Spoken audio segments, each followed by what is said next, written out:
नमस्कार मैत्रिणींनो, आपल्या शॉर्ट व्हिडिओमध्ये तुमचे पुन्हा एकदा स्वागत आहे। तर मी निघाले होते कृष्ण मंदिरामध्ये आणि जाताना तुम्हाला बेलाला दाखवलं। इथे गेल्यानंतर प्रचंड प्रमाणात गर्दी होती, मात्र सोयही चांगली केलेली होती की पाऊस लागू नये। त्यानंतर कृष्णाचे सुंदर असे दर्शन घेतले, पाळण्याचे पण दर्शन घेतले आणि त्यानंतर मी घरी आले।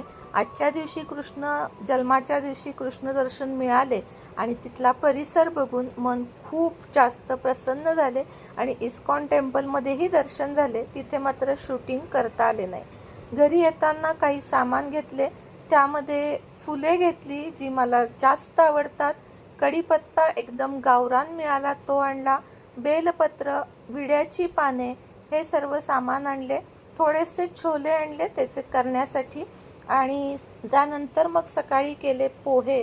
पोह्यामध्ये छान असे लिंबू पिळले, लिंबू पिळल्यामुळे पोह्याचा स्वाद अतिशय उत्तम होतो आणि सगळ्यात फेवरेट नाश्ता आपला महाराष्ट्रीयन हा शक्यतो पोहेच असतो। पोहे केल्यानंतर आज करायचे होते छोले। ती छोल्याची सुंदर अशी रेसिपी मी आज केली आणि आजच्या दिवसाचा सकाळचा शेवट केला। नमस्कार सगळ्यांना आणि बाय बाय।